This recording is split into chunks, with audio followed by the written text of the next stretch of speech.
चरणों में आपके बेटे, आपके बच्चे हर्ष चिकारा की हाथ जोड़कर राम राम। एक एक बात 1,00,000 रुपए की होगी। हाथ जोड़कर आप सबसे एक ही विनती है, उस बात की कीमत को समझे और सिर्फ 2 मिनट के लिए सभी मौन धारण करें, चुप होकर हर बात को समझने की कोशिश करें। आज 28 सितंबर शनिवार का दिन, जिस दिन शहीद आजम भगत सिंह जी ने जन्म लिया था, 28 सितंबर 1907 को, उस दिन भी शनिवार ही था। आज के दिन सुबह के टाइम 9 बजे, ए बेटा, चुप हो जाओ, सारे पिटोगे। आज के दिन सुबह के टाइम 9 बजे सरदार किशन सिंह, उनके एक सपुत्र हुआ जिसका नाम था भगत सिंह। भगत सिंह का नाम भगत सिंह क्यों रखा गया? जिस दिन भगत सिंह का जन्म होया, उसका काका और उसका पिता दोनों जेल के अंदर थे। भगत सिंह के जन्म लेते ही दोनों की जमानत हो गई थी, दोनों जेल से बाहर आए थे। तो उसकी दादी ने लाड चाव में रखा था, मेरा पुत्र बड़ा भागा वाला है। भागा वाला से भगत नाम रखा गया। अब सब ये तो जानते हैं, भगत सिंह ने हमारे लिए कुर्बानी दी थी, जेल गया था, फांसी के फंदे पर झूला था। लेकिन भगत सिंह था कौन, ये बात बहुत कम आदमी जानते हैं।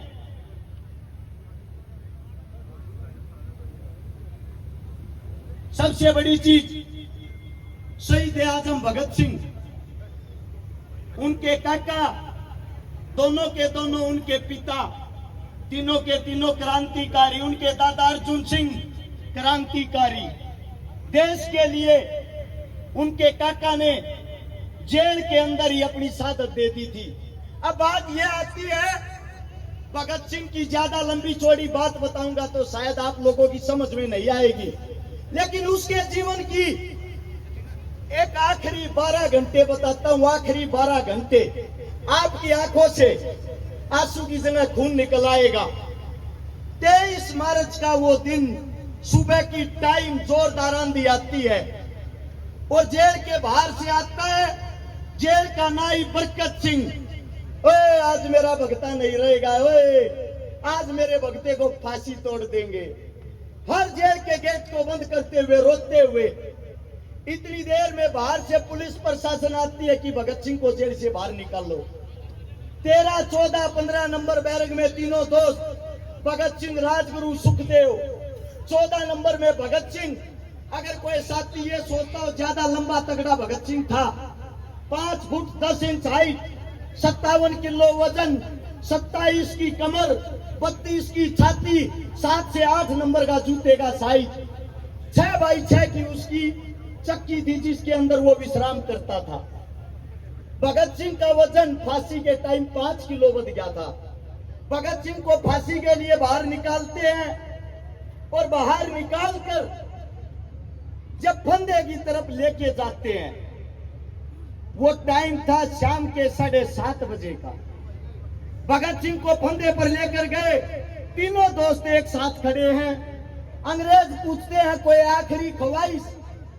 शहीद आजम कहता है तुम जैसे कुत्तों को देश से बाहर निकालना। अंग्रेज कहते हैं इससे दूसरी कोई ख्वाहिश? भगत सिंह कहता है एक बारी तीनों दोस्त गले मिलना चाहते हैं। तीनों दोस्तों के हाथ खोल दिए जाते हैं, तीनों गले मिलते हैं।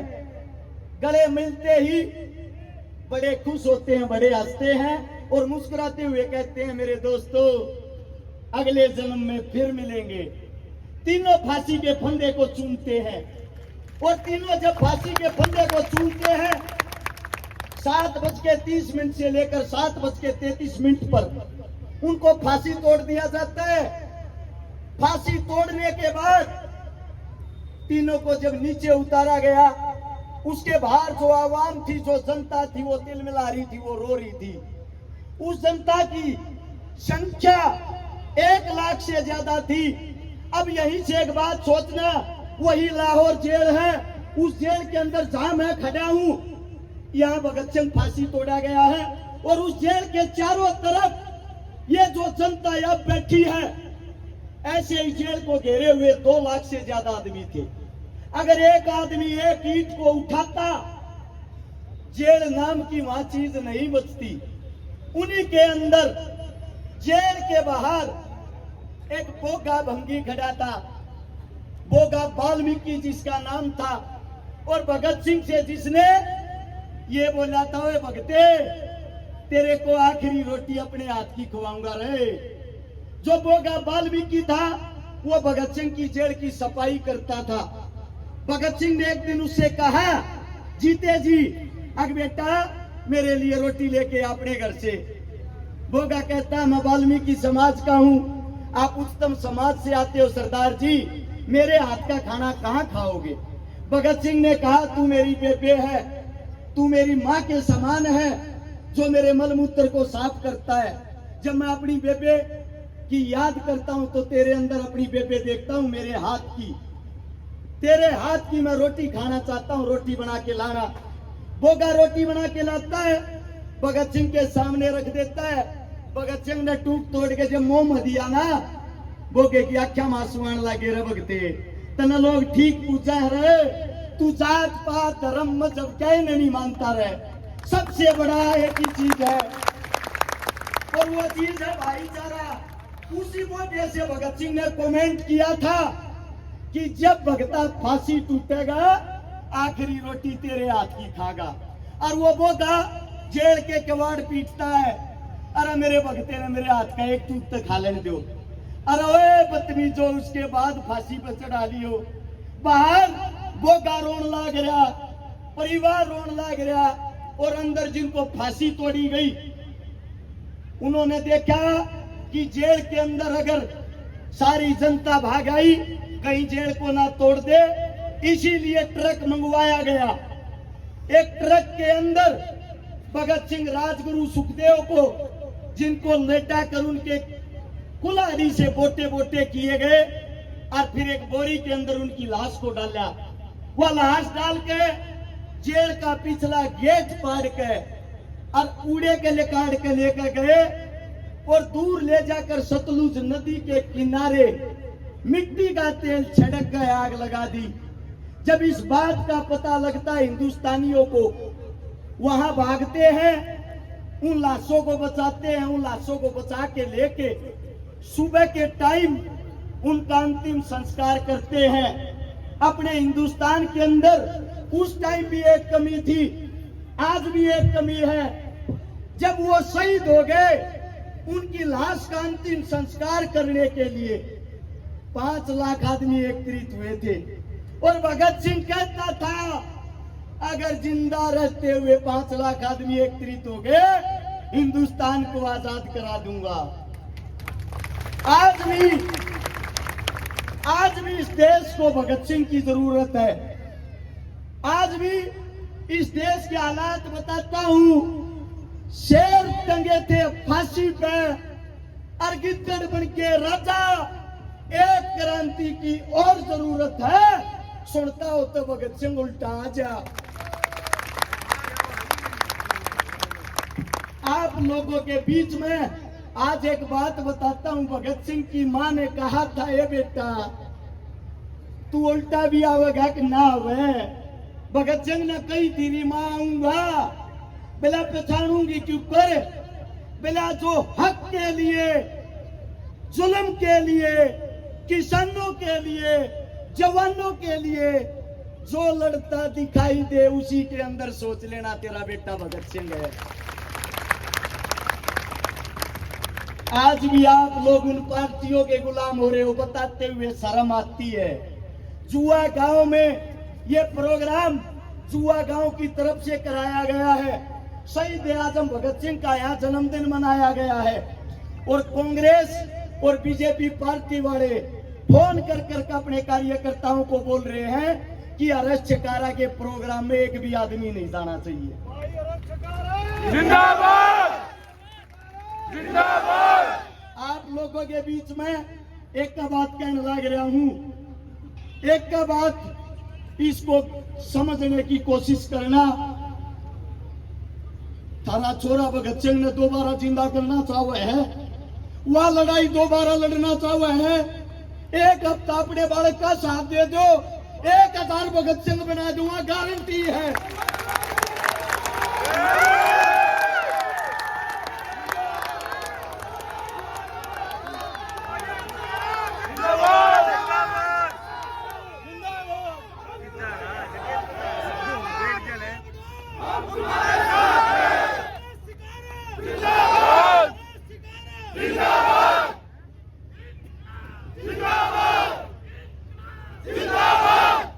आप सभी के बीच में एक ही बात कहना चाहता हूं, कांग्रेस आए या बीजेपी आए, सिस्टम के अंदर कोई सुधार जब तक नहीं होगा, जब तक जवान का, किसान का, मजदूर का, दलित का बेटा स्वयं सत्ता की कुर्सी पर नहीं बैठेगा।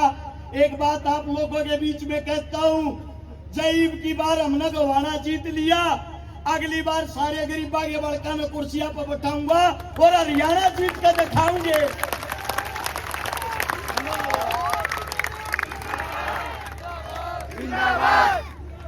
हाथ जोड़ के एक अपील करना चाहूं, जो मेरी तमाम सरदारी काका, ताऊ, भाई, बंधु, माँ जितने भी बैठे हैं, 28 तारीख से आज 5 तारीख का चुनाव है, कल 29 तारीख तक सब अपने आप ने रश्यकारा समझ के सिर्फ एक हफ्ता चुनाव लड़के दिखा दो। ये जो सियासी पार्टियों के गुंडे हैं, इनके राजनीति आड़े बसते गारंटी देता हूं, खूंटी पर टंगवा दूंगा।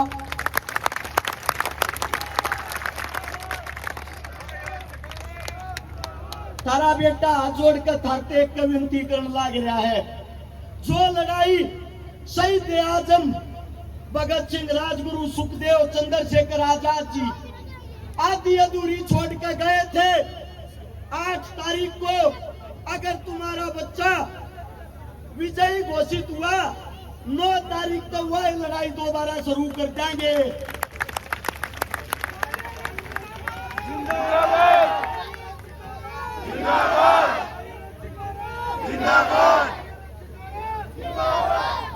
मेरी 5 महीने की बच्ची है, अपनी बेटी की सौगंध खाकर कहूं हूं, थारा बालक जब तक थारे बालक के शरीर में खून की आखिरी बूंद रहेगी, थारे लिए लड़ता रहेगा, जिंदगी में धोखा नहीं देगा रे।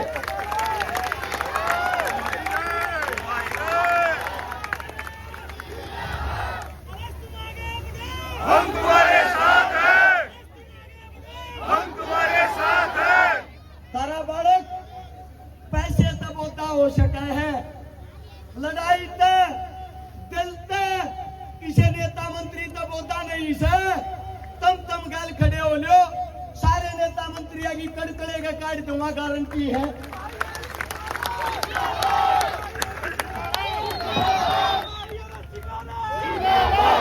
मेरे मुख से कोई गलत शब्द, गलत बात निकली हो, थारा बेटा हूं, थारा बालक सू, थारा यो प्यार प्रेम देख के थोड़ा भावुक हो गया, उसके लिए माफी चाहता हूं, क्षमा चाहता हूं।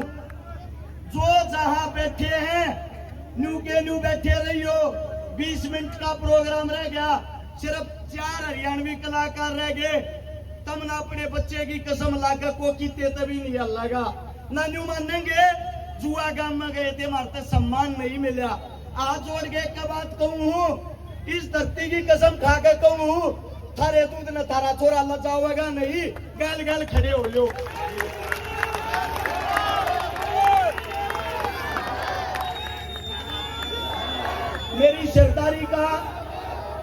मेरी सरदारी का धन्यवाद है, और एक आवाज एक साथ ऊपर बैठे भगत सिंह ने सुननी चाहिए, जो उनके आखिरी शब्द थे, इंकलाब जिंदाबाद। मैं बोलूंगा इंकलाब, और आप सब एक साथ बोलोगे जिंदाबाद। तैयार हो? इंकलाब जिंदाबाद, इंकलाब जिंदाबाद, इंकलाब जिंदाबाद। धन्यवाद आप सबका। अबे